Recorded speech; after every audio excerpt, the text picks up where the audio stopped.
Welp, guys, we had another technical difficulty. I'm so done. I'm done. Let's just redo it, okay? I am triggered beyond triggering of triggered, but triggered. Okay, we're just gonna redo Tavros' story. Okay, it was Gucci so far. I got almost done. I was on. You know what? I'll just whatever. Okay, I'll just redo it. It's fine. It's fine. It's fine. Never buy Camtasia. Don't do it. You're enjoying a brisk, head clearing walk in the Alternian moonlight when the plot comes screaming toward you. Literally, you don't even have time for introspection. Wah! Wah! You turn your head to see a guy in a wheelchair whizzing down a nearby hill. He's got a phone in one hand, making it difficult for him to control his descent with the other. You quickly rush over in time to see him hit a rock and go flying through the air with an impressive arc. Urgh. You bring the fallen wheelchair over to him. He stares at you for a second and then pulls himself back into it with a grunt. Thank you, weird and ugly alien stranger. Once he's settled into the chair, you look over the boy you just helped. He's lanky and scrawny except for his oversized horns, giving the impression of a boy going through a very awkward puberty. His wheelchair is simple and flimsy, and it looks like it's gone through a lot of wear and tear. Oh, introductorily speaking, I should say that my name is Tavros. Tavros! As is now usual for you, 1, 2, 3, 4, 5, 6. Yeah, the name sounds familiar, even though you're not sure any of your other friends mention him by name. You give him a proper greeting and then ask what happened, and he nods toward an old watchtower at the top of the hill. I was attempting to scale toward the tower to acquire a rare Fiduspawn Go monster. Wow, I'm so done. Like rereading this, I didn't notice it was like Fiduspawn Go, like Pokemon Go, because I kept making Pokemon Go references, but now it's literally right there. What is named Wolupine. It's ranked either mythic triple rare class, which is one of the rarest of all, at least concerning monsters that can be found in lower blooded neighborhoods. But it appears to be tragically out of my reach, no matter how much I believe in my ability to pursue it. You don't know what a Fiduspawn is, but maybe you could help. You wrangled a few monsters in your time. Wranglers on my booty. What? You know, you could help him push him up the hill. Maybe fight some giant, horrifying beast. The usual. Wow, I normally am expected to do everything myself, always. The only trolls who offer me help are those who live too far away to actually do anything of consequence. Which is fine, I get it, but it's pretty useless to me. Anyway, no. What? I don't want your help on account of if I take it, I will be weakening myself and failing to grow as a troll. I will just have to try again and get grievously hurt in the process, probably. Don't worry. Tavros begins to wheel back toward the hill. You know how this story goes. You'll have to spend your entire evening convincing this poor troll boy that it's okay to accept help from others. You launch into a gentle pitch about how help from a friend can. Oh, uh, well, if you say so, then I accept your help. Oh, that was easy. You follow. You follow Tavros up the hill. When he reaches the steepest part and his wheels begin to lose traction, you step in behind him to give him the little push he needs. The two of you are successful in scaling the hill, and Tavros grins and taps at his phone. Oh, it's a phone game? No real monsters involved? Holy, this is like Pokemon Go! Yes, Swallowpine is like a Pikachu, and I acquired him. Thank you greatly. Maybe the cartoons for Wigglers were right all along. And friendship is truly the greatest source of power to exist. Bro, have you been watching Yu-Gi-Oh, bro? Finally, someone who gets you. You ask if he wants a quick ride home and he tilts his head in confusion. Like, where's your car, brother? I already have a ride. Always. I'm sitting in it. Not like that. You tell him it's hard to explain. Just trust you on this one. Okay, let's go. With that, you grip his chair and focus your energy and zap on over to his hive. Whoa, are you magic? Yes. Awesome. Do you know any fairies? Well, I did watch Winx Club in my time. Shucks. Let me stop. Tavros glances around the room and you follow suit. Your eyes settle on an advertisement for the theoretical run of Peter Pan. Poopa Pan, Peter Pan. Oh. A pinch of special stardust is all it takes to fly. Brought to you by Her Imperious Condescension's 19th favorite theater company. Reserved seating for high bloods. Hecklers will be cold. The rest of the room is rather plain and sparsely decorated. The floor is scattered with messy gaming supplies. He has Yu-Gi-Oh cards, Dragon Balls, that anime thing that I have not seen, Winx Club. Okay, so this is my hive. What do you think? Would you characterize this pad as sufficiently cool, blush blush? You glance at a framed picture of a fade trickster in booty shorts. Sure, yeah, this pad is cool as heck. Excellent, I hoped you would. Your approval is most good to have. I thought you might be uninterested on account of me being boring and kinda sad. Aw, boring and sad kids are your favorite, you tell Tavros. Wait, that sounds terrible. Ignore that. You mean you relish the opportunity to make people feel less sad? Oh, don't worry then, because I'm definitely sorrowful enough to satisfy. I hope y'all can tell I've gone insane from rereading this. Also, I'm not great at talking either, so we have at least one point of failure in common. You coming at me, bro? Tavros flashes you a thumbs up and a wink. He wheels closer to you and one of his scattered cards crunches under a tread and gets stuck. Oh no, not Monster Reborn, necessitating it a bit of finagling. You must admit, you're a little surprised about the wheelchair. Your experiences on Alternia would suggest that their culture is not very kind to the disabled, or anyone, really. Whatever he isn't.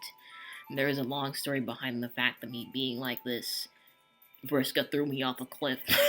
Ganaya says not to talk about it because it hurts my self-esteem.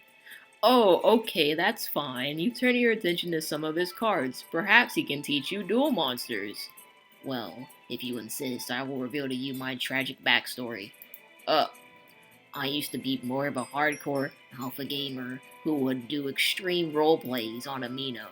And I had a friend, or I thought she was my friend, who I did a flarp with. Oh, you're familiar with Flarp. You're a flexuous fellow. Come to think of it, you've got a great Flarp friend who you might love to meet. Well, I don't play anymore because this old friend of mine did a bad thing to me, resulting in a chain of revenge that was very tragical. Essentially, the story is that I was thrown off a cliff physically and became heavily injured, which resulted in my legs not working. Oh god, that sounds terrible. The culprit continues to hassle me, sometimes in ways which are supposedly remorseful, but mostly continuing to make me feel bad. For instance, trying to make me learn how to climb stairs or fight better, or telling me I'm useless and awful because I can't. Although she also sent me this four-wheel device which helps me not to be cold, so that's nice, I guess. Although maybe she wouldn't have done it if Kanaya didn't say to. I don't know, she's hard to understand. Sometimes very nice, and other times extremely not nice, and I can't figure out how she truly feels about me. Wow, this girl Tavros is talking about seems like a real piece of work. You sure are glad that none of your friends or anything like that. Yeah, but maybe it's best to not think about her actually. Kanaya was right. Why don't I teach you how to play Tavros? Tavros freezes up instinctively. Oh no, that's her. The one who injured me. Oh no. Your spine ices over. You recognize that telltale, exaggerated call, but how can this be? How could your dear, sweet, precious friend Vriska have done such a horrible thing to... Okay, yeah, no, this tracks. Maybe she didn't do one thing wrong. But why? This isn't like the other kids she killed. You know Vriska is violent and volatile. She had a bead to survive, but to harass Tavros after the fact instead of just feeding him to her luces? It doesn't make sense. You feel sick to your stomach. Hey, Tavros, you haven't been answering my messages. We need to talk. Her voice comes from outside the window as it moves around the perimeter of the house. You glance at Tavros' stricken face as you hear the sound of keys jingling in a lock. Dang, she has the keys to his hive? Yeah, man, they dated Loki. Okay. Erg. Oh! Tavros groans and leans back in his chair. Vriska barges into the respite block and then freezes up. Oh, hey. Hey, you say with an awkward wave. Vriska seems uncomfortable. I didn't know you knew this, Dark. It's a friendship in progress, okay? Tavros has told you some things about their past together. Ugh, of course he has. Okay, listen. I know it sounds bad, because it is, and I get that, okay? Way back when, it was less than a sweep ago, I was part of a FLARP campaign that went way off the rails, and Tavros ended up getting thrown off a cliff. It was basically my fault. But that's all in the past now. Things are better now. I hooked Tavros up with this sweet wheelchair and everything. It's not that sweet. Shut up, Tavros. I'm talking about how terrible I feel about hurting you. Tavros is Tavros cringes, and you try to not intercede on his behalf. Or try to. Why is Vriska even here? Alright, I'm here to extend an olive branch, very monogamously, so if you ask me, Terezi and I are getting the band back together. Not for FLARP, obviously. That ship has sailed, but we're going to whip this planet in this shape and we need all the help we can get. You spend enough time moping around uselessly, it's time for some action. You're in, right? Uh, I... No? What do you mean, no? I mean, I don't really want to do anything exciting or dangerous like that, and especially because you're going to be involved. I don't think it would be good for me to also be. Oh, come on. Things were totally square between us, Tavros. We all got hurt. Besides, I'm just trying to help you live up to your potential. You could be somebody. You could finally start living up to your legacy. I don't want to be somebody. At least not your kind of somebody. Tough luck, Torador. None of us get that choice. If nothing changes by the time your rites of Maturbian roll around, you're screwed. The drones will call you in an instant. Vriska turns to you, her eyes wide, her fist trembling. Her frustrated glare barely conceals the desperation beneath. I mean, you agree with me, right? Tavros needs to shape up. He needs us. It's time we put the past behind us and moved on. I'm trying to help him. She leans closer. It's obvious she wants you to back her up. Sorry. You take a step closer to Tavros and Vriska visibly deflates. Come on, mailman. You can't seriously be on his side. Yes, you can be. And you are. You think you understand now. You see how Vriska took her suffering and bitterness and passed it along. You see how, under beastly tutelage, she learned to sink her fangs into her prey and tell herself she was doing it for their own good. In these two, you see a miscrocosm of Alternia, of hurt kids hurting kids, until finally the buck stops at the kindest or weakest among them. So no matter how much sympathy you have for her, you can't stand idly by and let Vriska continue this cycle of hurt. You tell Vriska to look at Tavros, really look at him, and ask yourself if her help has done anything for him. Isn't this the kind of suffering that she and Terezi want to prevent? Right now, the best thing she can do for Tavros is to leave him alone. Leave him alone? You don't get it. None of you do. If I leave him alone, he's toast. Seriously, how have you not figured that out by now? You've seen what this planet is like. You think we can just flip a switch and fix everything overday? He's a worthless loser living in a world that has losers, and if that doesn't change, he's going to die a sad, pathetic death. And you and Kanai and everyone else, you're just enabling him. When he croaks, it's going to be on your head, not mine. So if you'd rather hang out with Tavros in his make-believe fairyland, be my guest. But some of us are still going to be living here in the real world. Oh, she went to the who and whoville. You and Vriska spend a while staring at one another. All you can muster is a look of pity, which only seems to incense her further. Her face scrunches up and then goes steely and flat. Her voice is icily calm. You two have your fun. I'm out. Vriska slams the door shut as she leaves. Tavros exhales a long sigh of relief. Well, that went pretty well for an encounter with Briscoe, all things considered. I only feel somewhat terrible about who I am. Slowly, gently, you place a comforting hand on Tavros' shoulder and tell him that he deserves better than this. It's not his fault. Vriska is difficult. Yeah, Kanaya says that too. I sometimes almost believe her when she does. The room is silent except for a faint ringling noise coming from some of the balls on Tavros' floor. The Dragon Balls. You don't know what else to say. Would you, enjoy playing some fiddle spawn with me, perhaps, as a manner of distraction? Oh, heck yes, you tell them. Let's spawn some fiddle. Fiddouses? Yeah. Why am I getting... Okay, this is... Your FLARP experience inured you to Alternian game design, so you're only mildly nauseated when Tavros shows you how the physical version of Fiddle Spawn works. Chittoonous purple critters explode from gooey orbs and infest plushies before bursting out in the form of large monsters with more limbs than you're comfortable with. Also, you have a handful of cards which boost their attributes or allow you to interfere with your opponent's monsters. There's a lot to keep track of here. Before too long, the room is full of chittering purple monstrosities and queasy looking host plushes on the verge of birthing even more abominations. You are so lost. But you think you're winning. By his face, I don't know.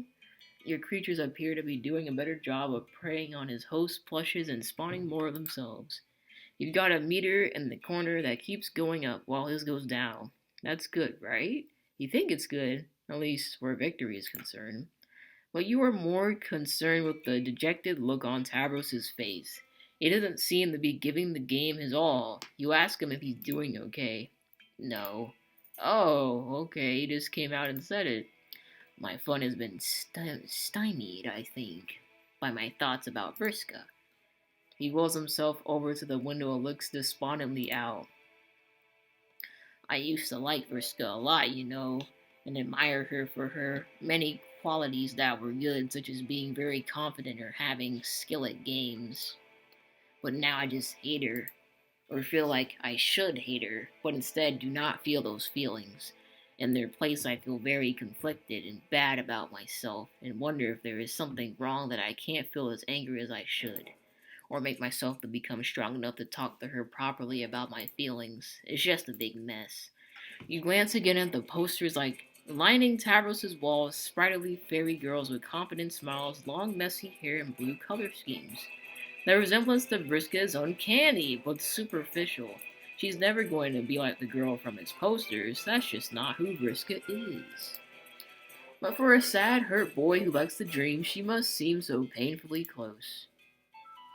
This is a problem too big for you to untangle right now. You need to redirect Tavros' thoughts. You close your eyes and ask your intuition, what should you do? Help him fly. From the darkness, you reach into your muddled memories and catch a glint of glimmering gold. When you open your eyes, Poopa Pan stares back at you. Unlike him, you don't have special stardust, but you think you might have something better. You tell Tavros he'll be right back. Sort of. Whoop! The now familiar Prospitian, yeah, that's right, spires greet you. You swoop through the shiny architecture until you find two towers that seem the house of the dreaming children. Sure enough, Tavros' dream self can be found in one tower nestled comfortably in a Riku. You poke him on the cheek, no response. You give him a little shake, nothing. With a sigh, you rear back your hand and slap him hard. Tavros remains asleep. He's practically comatose. Why? This feels so off. Karkat is awake and Tavros isn't, and something about that is just wrong. It's all wrong. How can you help Tavros under these circumstances? Oh! Oh, that still got me. Tavros yawns as he rises blearingly from his slumber and squints around. He crawls out of the recuperacud and reaches over to the ramp beside it with an instinctual motion. Whoa! His hands find no wheelchair and he tumbles over and then quickly rises and realizes with a start that he is floating in midair. Whoa, what? Surprise! You inform Tavros that this is the mystical world of dreams. This is part of the game you were supposed to play one day, but now isn't going to. Maybe? Probably? You'll be honest, you still don't know exactly how this works. But you do know that this is a land where he can fly. That seems highly improbable that such a world would exist, or especially that I would be allowed to enter it and fly freely, freely around with no repercussions. It just seems like a thing that would never eventually happen to me, does it not? But it is happening, you tell him. You prove it by pinching his arm. He flinches. Why did you just assault me? it's it's a thing. Pinching is okay, this is a cultural misunderstanding. But the fact that he can feel pain should prove that this place is real, or at least as real as a magic dream world can be. I see. My arm does certainly hurt in a realistic manner, as well as my feelings due to the uncalled for attack from a friendly individual. Oh, for Christ's sake, you tell Tavros to stop worrying about that and start unworrying about how he can fly now. Oh, yeah. With unsteady movements, Tavros begins to circle his dream room. He holds his hands out as he sails around, floating upwards and then dipping down.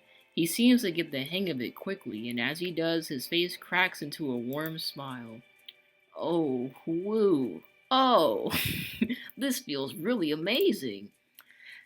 At your invitation, Tavros follows you out the window and sees Prospect stretching toward him. His eyes go all starey. Oh, I'm finally back to where I was before, thank God. Oh, Camtasia, why?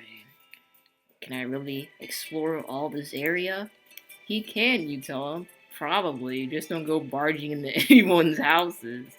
Hell, okay. Tavros does loops and twirls, pirouettes around spires, and weaves through throngs of Prospectian civilians. He hoots and hollers, the anxious crescendo in his voice nearly absent. The sound echoes among the golden towers and rebounds back at you, a cacophony of childlike exhilaration. You swoop alongside him, buoyed by his excitement, and the two of you begin to race each other around the planet. Oh my god. You run out of energy before Tavros does, but eventually he comes down from his high. He floats lazily beside you, upside down, his mohawk hanging down into his face. His eyes are locked on the skying clouds, and he's wearing a wide, if oddly blank grin. Hey, I want to thank you for doing this for me, allowing me to feel this freedom and joy. It really means a lot. You grin and give him a thumbs up. You're glad you could help. Yeah, me too. You glance up at the clouds. How long have you been out here? You figure it's probably time to head back to the real world. You tell him you'll teleport back and then wake him up. What? Oh no, don't wake me up, please. I don't want to go back to that life when I could spend my days here forever feeling blissful and happy for once. You pause. That's not the response you were expecting, although you suppose you should have seen this coming. What about his friends? His responsibilities in the waking world? What happens when the drones come knocking? And as he slowly moves across the street. Well, those are some pertinent questions which I don't care about, though. This is where I am happy and where I belong. That's what you wanted, right? To help me be happy. Right. Then your work here is done. Uh. He smiles at you, and you feel like you should smile back, but there's a hint of sadness behind his eyes that gives you pause. It's like he's waiting for you to take charge and tell him off for choosing escapism, waiting for you to make the hard decision he doesn't have the guts to make. But that's not the kind of person you are. What? No! If he'd rather spend most of his time asleep, that's good enough for you. Given the planet he lives on, you can't blame him. What? No! So you give him a little wave and vanish into the ether of canon. By the time he works up the nerve to say something, you've already gone. Wow. And I really thought that was the right choice. See, as you can see, I still have it saved from when I played before. So we're gonna say stay grounded. From the darkness, you reach into your muddled memories and catch a glint of cold iron. When you open your eyes, Poopa Pan stares back at you. He would have he would have you believe that faith is all it takes to fly. But you think Tavros could use something a little more material. You put a gentle hand on his shoulder and ask him what you can do to help him spread his wings. His metaphorical wings, that is. It's not like he could ever sprout real ones. The very thought is absurd. Tavros sighs. I just wish I could live more independently, I guess. To take charge of my life and become less under Vriska's thumb. You think Tavros could use some better friends. Real friends. So let's zap him to freaking John's house. I do have some. Nepeta is very kind to me often. Gamzee and I like to throw down some sick rhymes, and Kanaya tries to help me with Vriska. But there's not a lot they can do when we live far away. And as nice as my Lucis is, he is unable to help me with all my issues due to his small size limiting him to only moving and carrying small objects only when I require them. The simple fact is that I didn't build my hive with the expectation of one day using a four-wheel device to navigate it. Can Tavros move to a better hive? Could you help him with that? No. As a bronze, the stipend I receive is not enough to cover such things. Even this four-wheel device, which is highly basic compared to some high-blood models, would have cost me over a wipe's worth of savings. Few changes are available to me, economically speaking, especially if I want to not alert drones to my unsuitedness for troll expectations. You see, if money is the issue, that's not something you can help him with, at least not directly. But you might know others who can. You tell Tavros that you're going to step out for a moment to fetch a mutual friend. Uh-oh. Hey, Kanaya.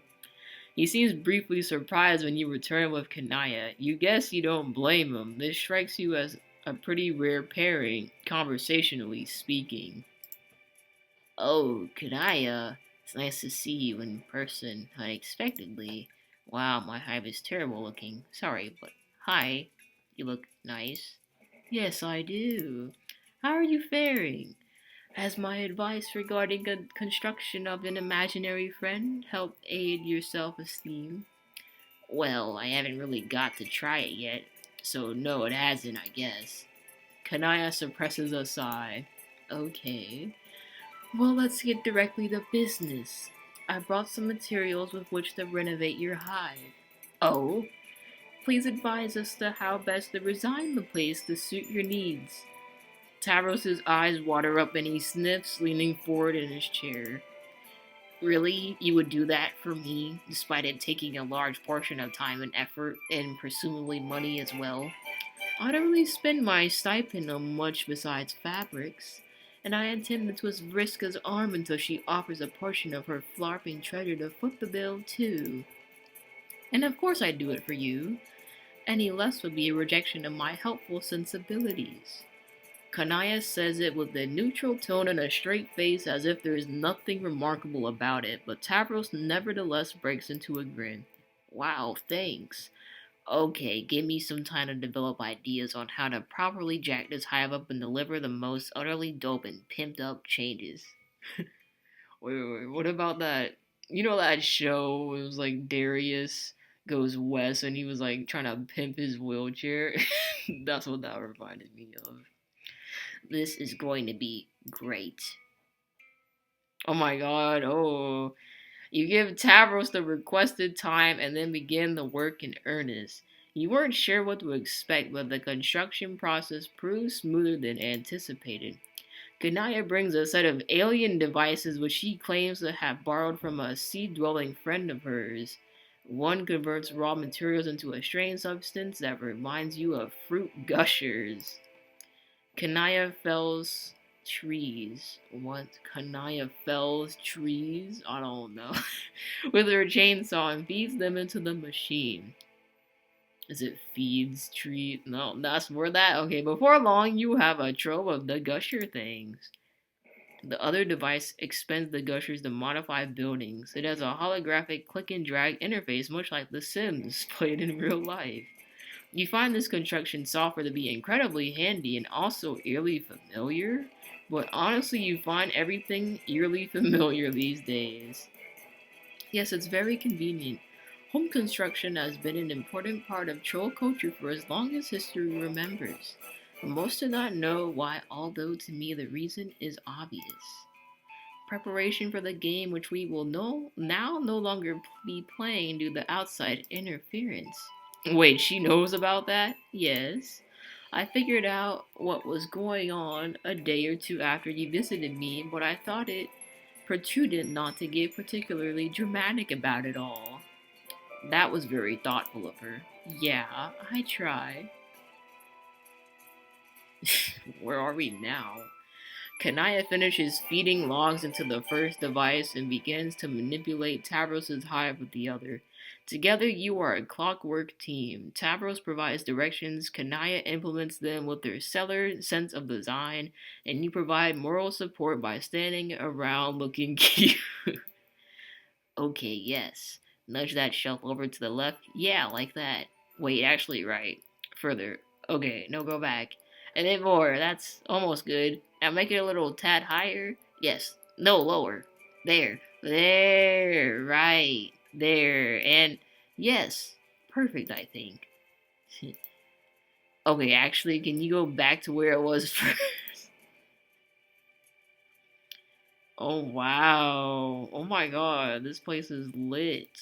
In the end, it takes until the next day to finish construction, which is a actually great time. You were expecting to have to zap forward once or twice for the sake of narrative brevity, but with the alternating build tools, Tavros' hive is swiftly renovated. It is far more spacious than it once was, with ramps and rails aplenty. Under Tavros' guidance, you widened hallways, lowered counters, revamped bathrooms. It's like a brand new house. You don't have a ribbon to cut in celebration, so Tavros summons some bizarre Fidu spawn creature to shoot confetti all around the entrance to the hive. It's all gross and sticky, and you ate every second of it, but he's having fun. After that, Tavros spends a while just exploring the hide. He wills himself through each block, awed by the ease with which he can navigate the space. By the time he returns to this respite block, his grin is radiant. You take it he likes the new place. Oh yes, this pad is now genuinely frigid. It makes me feel more confident, like the world is my evolved jewel container. Like I could say to Vriska, screw you.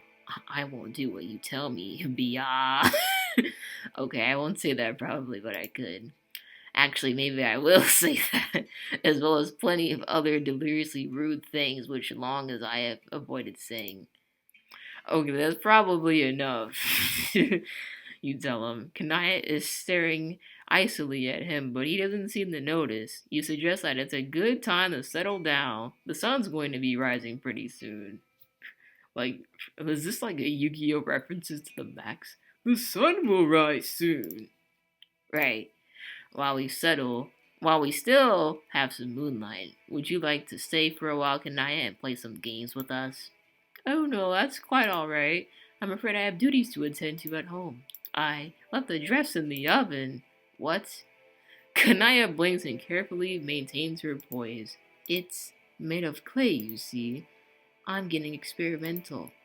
Oh, that makes sense, I guess. Well, goodbye. She smiles at Tavros and shoots you a pointed glance. You take it as your cue to place a hand on her shoulder, concentrate on her hive, and send her back in a flash of light. At least we hope we send her back. Once she's gone, Tavros wheels up to you and nudges you in the hip. So, regarding Kanaya, this could perhaps be me misreading the situation, but when I reach deep inside and tap into the marvelous power of the self-esteem, it tells me that I'm very right and smart. Did you see the way that she was smiling at me? Almost in a way as to suggest amorous inclinations. Oh no, buddy, I didn't see it. Eh, Eh, no. He waggles his eyebrows furiously in your direction. Oh geez. You tell Tavros that's just, what friendship looks like? She's not his type. Trust me, you say. Drat. But oh well. I think there is a saying about this that the sea has many fish in it. Now that I am feeling better, I think perhaps I will one day go fishing for a quadrant or two. Well, it's a start. It's going to take some time for this kid to figure out what genuine self esteem is like. But just like the Prospidian clouds part to reveal a brilliant sky and blue, you think Tavros is on the verge of seeing the sun. The moon? This metaphor will work better on Earth. Tavros can be more than he is, and he doesn't need the change to do it. When he offers you a smile, there's a spark of compassion behind it that tells you he's already worth the world. All he ever needed was someone to believe in him. And money. He also needed money. So, would you like to perhaps celebratorily play a round or two of Duel Monsters with me? I am feeling much more prepared to enjoy a game and perhaps think that this time I will proceed to crush you with my incredible might as a dual monster breeder. Wait, that doesn't work. Except I mean that in a nice way, like that of a friendly challenge, if you'll accept. The word friend in that sentence was all you needed to hear. Blue Eyes White Dragon! Okay, that was the end. I promise my recording, I will fix it, okay? I swear. Maybe, who knows, but we still have a good amount of stories to get through.